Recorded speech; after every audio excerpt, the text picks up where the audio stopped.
네, 안녕하십니까. 지금 코로나 바이러스로 인해서 인터넷상 온라인으로 여러분들하고 수업을 진행하게 된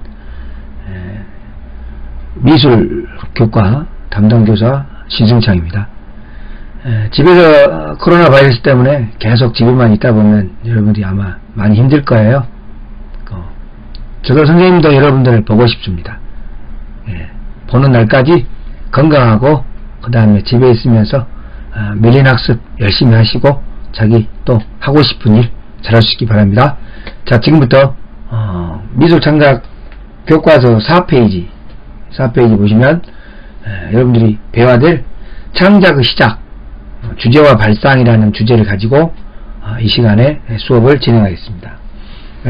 지금 이 창작의 발상과 주제와 창작의 시작과 주제의 발상에 대한 공부에 대한 목표는 우리가 주변 환경 또는 사회적 현상, 나의 내면을 관찰하고 지금 좀 이따가 여러분들한테 제가 주제를 드리는데 이 나라고 하는 거 이게 상당히 중요합니다.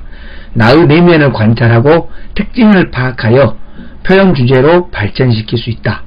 또 창의적인 발상법과 정보 수집 방법을 이해하고 창작 계획을 활용할 수 있다 라는 목표를 가지고 성취 기준은 자신의 내면 세계를 인식하고 외부 세계와 조화를 이룰 수 있는 방안을 모색할 수 있다가 우리의 성취 기준입니다.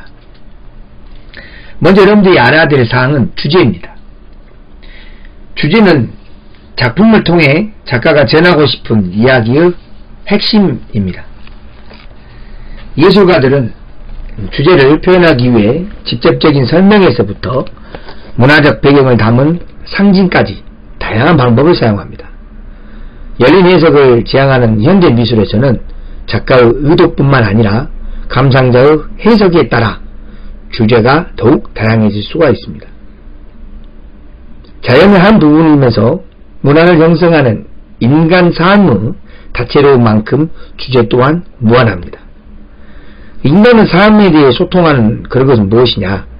인간과 삶, 인간은 무엇이고 삶은 무엇인지 이에 대한 관심은 우리의 가장 오래되고 중요한 미술의 주제입니다. 인간의 몸과 내면에 대한 성찰은 자기 이해를 통하여 타인과 소통하지 않은 예술가의 열망을 드러내기도 합니다. 또한 작가들은 정치, 사회, 인종 등과 같은 삶의 문제를 표현하기도 합니다.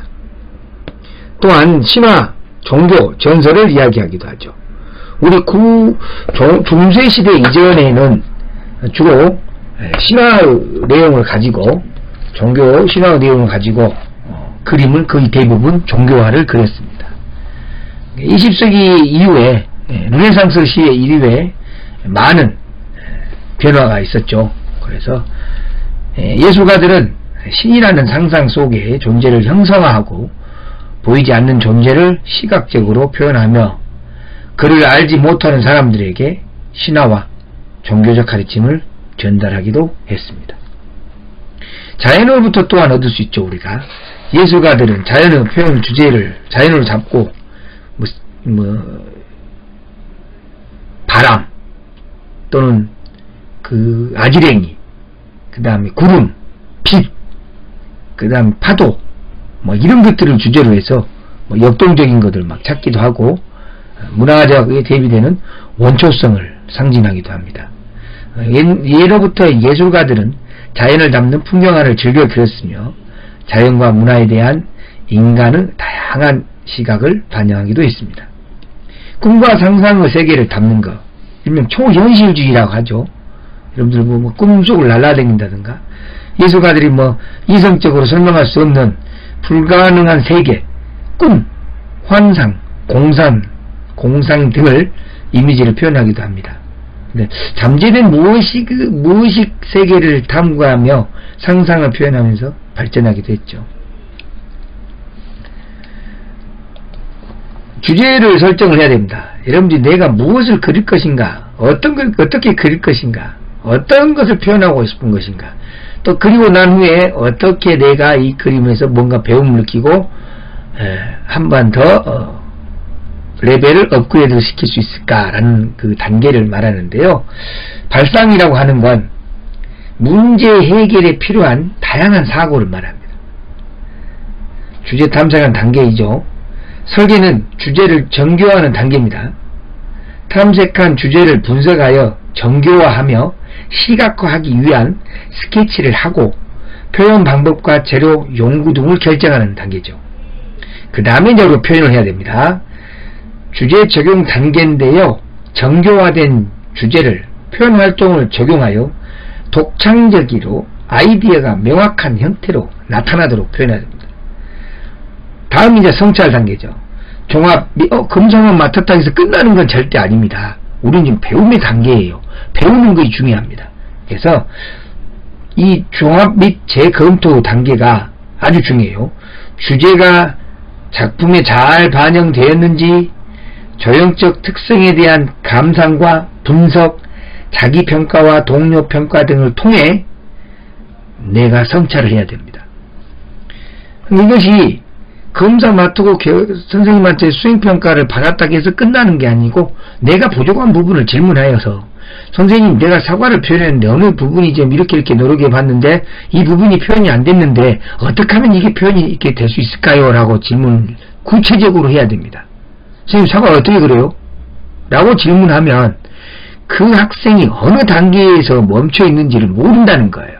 그 정확한 그 사람이 요구하는 질문에 정확한 답을 줄 수 없이 그냥 그 앞에서는 이렇게 된단다라고 그림을 표현해내면 그 보는 순간은 분명히 기억이 됩니다. 돌아서면서 가면서 잊어버려요. 여러분들이 질문할 때도 구체적으로 질문을 정확하니 자기 의사를 표현을 하셔야 된다고 봅니다. 자, 주제를 찾아야 돼요. 상상력을 이용하고 주변에 있는 물건들을 이용하고 모든 데 가지고 있는 총체적인 것을 사용해서 주제를 찾아내야 됩니다. 이 주제를 잘 찾아내는 게 곧 아이디어라고도 하죠. 그래서 여러분이 주제를 찾았을 때 좀 더 도움이 될 수 있도록 선생님이 다양한 발상을 위한 팁을 드릴게요. 발상의 시작은 내가 보고 느끼는 일상부터 시작해요. 그 다음에 나의 감각을 확장해서 자연, 사회, 역사, 종교, 우주로 뻗어나간다면 독특하고 참신한 발상의 세계를 경험할 수가 있어요. 그럼 여러분들이 다양한 경험이 없기 때문에 이런 것들이 눈앞에 갑자기 나타날 수가 없어요. 그러니까 평상시 무엇을 보더라도 관찰을 할 때 생각을 갖고 봐야 된다는 거. 저거 이상이 생겼네. 뭐 어딨지? 닮았지? 시계를 볼 때면 동그란 시계인지 네모 시계인지 세상이 네모 동그라미 원으로 되어 있다는데 저건 네모네? 저건 세모네? 저건 동그라미네. 산을 볼 때는 세모고 여러분들 의자를 볼 때는 네모고 문을 볼 때 일정 볼 때 네모고 동그라미 뭐 있죠? 축구공을 볼 때 동그라미, 선풍기를 볼 때 동그라미, 이런 식으로 사과를 볼 때, 수박을 볼 때, 과일을 볼 때, 지구를 볼 때 이렇게 생각하시면 될 거예요. 옛 것을 통해서도 새로운 것을 발상할 수 있고요. 또는 뭐 의미를 갖고 또 시점 바꿔보기도 하고 여러 가지 막 복합적으로 막 섞어보기도 하고 이런 것들 해야 발상이 더 낫다는 겁니다. 자, 발상법. 우리가 많이 사용하는 것 중에 여러분들이 이 마인드맵, 접촉 메모지를 많이 사용합니다. 특히 마인드맵은 개인적으로 뭐 정리할 때 어떤 주제를 가지고 발상할 수 있는 모든 생각할 수 있는 것들 다 단어를 적어가고 또는 또 색을 이용하고 지도를 그리면서 이미지 핵심 단어 막 복합적으로 교과서 7페이지 보시면 김현성 학생 작품 배달 음식 나온 작품을 보면 막 이렇게 많이 이렇게 이렇게 뻗쳐 나가는 지도를 그려놨습니다. 그래서 이걸 이용해서 생각을 정리하기도 하고 어떤 구조를 갖는 발상 방법이기도 합니다. 그 다음 접촉 메모지 방법이 있는데요. 이 접촉 메모지 방법은 많은 사람들에게는 많이 모으는 게 중요합니다. 많이 모으는 게 중요하니까요. 여러분들이 어떤 주제를 주면 다양한 언어나 다양한 개념 막 여러가지 막 이미지를 막 발현해서 독특한 주제를 상상할 수 있기 때문에 교과서 7페이지 나오는 메모 발상법 읽어보시고 다음 브레인스토밍 뇌를 막 폭풍 불듯이 막 이렇게 하는 거 거기 나오는 여러분들 8페이지에 나오는 브레인스토밍 규칙은 여러분들 꼭 아셔야 됩니다. 브레인스토밍, 즉 여러분들이 회의할 때도 마찬가지예요. 또 토론할 때도 마찬가지입니다.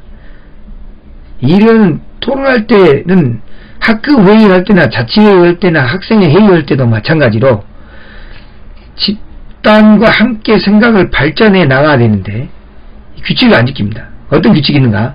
자유롭고 편안한 분위기를 조성해야 됩니다. 그래야 창의적인 생각이 나와요. 저 학생이 나보다도 좀 초등학생 같은 생각이라고 웃거나 비방하면 절대 안 됩니다. 타인의 생각에 대한 비방을 하지 말아야 돼요.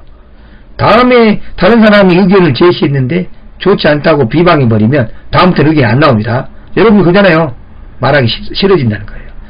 양질의 의견보다는 많은 의견을 선호하기 때문에 높은 의견, 잘난 척한 의견보다는 우선 자유롭게 아이디어를 많이 내어서 좋은 아이디어를 선별하는 게 중점을 두고 있어요. 이 브레인스토밍에. 그래서 다른 사람의 아이디어를 내면 그 아이디어를 자기 생각을 더하거나 빼서 또는 다른 사람 아이디어에 내 생각을 빼면서 더 창의적인 것을 만들어낼 수 있기 때문입니다. 그래도 예전에 뭐 이런 일이 여러분들이 질문 수업 시간 하면 자 이에 대해서 말해볼 사람 그럼 전부 이 조용하고 있습니다. 이 조용하고 있는 이유가 뭘까? 저한테 자주 제 자신한테 물어보는데 그건 자유롭게 말할 수 있는 분위기가 안 돼서 그러지 않나. 그러나 또 여러분도 그거 있어요. 가만히 있으면은 시간이 지나가면 끝나겠지라는 생각 갖고 머릿속에 생각이 있어도 다른 친구들이 나를 어떻게 볼까? 주변을 너무 의식해서 자기 의견을 말 안 하다 보니까 계속 자기 의견을 말 안 한다는 겁니다. 하세요. 말씀하시고 제 수업 시간이나 다른 사람 수업 시간에도 언제든지 열심히 말씀하시면 나중에 여러분 생각이 정리가 되고 그 말하는 방법이나 여러 가지 더 훨씬 나아진다는 거, 발전할 수 있다는 거 명심하시기 바랍니다. 다음은 자동기술법이 있습니다. 자동기술법은 초현실주의 작가들이 많이 사용한 방법인데요. 습관적 생각이나 고정관념, 이성의 작용을 배제하고 무의식 상태에서 솟아오른 이미지나 글들, 무의식 상태. 여러분들이 과거에 중학교 때, 초등학교 때 배웠던 우연의 기법이라고 물 위에다가 유성잉크를 뿌려가지고 그 위에 종이를 올려서 들어 올리면 내가 의도치 않는 것이 나오죠. 또 여러분들이 또 물감을 떨쳐가지고 여러분들 스트로우 빨대로 불면 내가 원하는 방향으로 바람을 불더라도 이게 다른 형식으로 표현이 되듯이 나타나는 현상들, 이것들을 바로 약간 비슷하죠. 자동기술법과 비슷합니다. 다음은 스탬퍼로 발상하기가 있는데요. 스탬퍼가 사물을 대체하거나 조합하고 적용하고 응용하고 확대하고 축소하고 다른 용도로 써본다든가 제거를 해보고 재배열하고 뒤집어보는 거. 교과서 8페이지에 안경 주제로 해서 스탬퍼를 해놓은 작품이 있습니다. 한번 쭉 보시면서 안경 재료가 너무 무겁다 그러면 이것을 무거운 걸 뭘로? 수수깡으로 좀 더 가벼운 걸로 안경을 엑스레이처럼 볼 수 있으면 어떨까? 라는 또 아이디어, 또 다른 용도로 쓸 수 있도록 만들어 볼 수 있기로 하고요. 다음은 강제 결합. 몸은 호랑이고 얼굴은 토끼 이런 식으로 결합해서 디자인적인 결합이 있고 기능적인 결합이 있고, 디자인적인 결합은 사람들이 관심을 끌 수 있는 물건으로 바나나 플러스 가오나시를 해놓은 작품이 있고요. 세탁기하고 정수기를 또 붙여놓은 곳이 있고요. 이렇듯이 강제 결합을 해서 또 언어에서 이미지로 내가 생각하고 있는 단어들을 쭉 적은 다음에 이것들을 그림으로 표현해서 이미지를 조합해보는 방법도 있고, 그 다음에 작품을 설계할 때 우리 아이디어를 시각화하는데요. 먼저 주제를 정하세요. 키워드. 그 다음에 자료 수집하고 이미지를 연상하고 주제를 점검하고 스케치하고 에스키스. 미리 그림을 그려보는 게 에스키스라고 합니다. 그 다음 완성하는 거. 그 다음에 오늘 여러분들 이제 다음과 학습을 내드리려 합니다.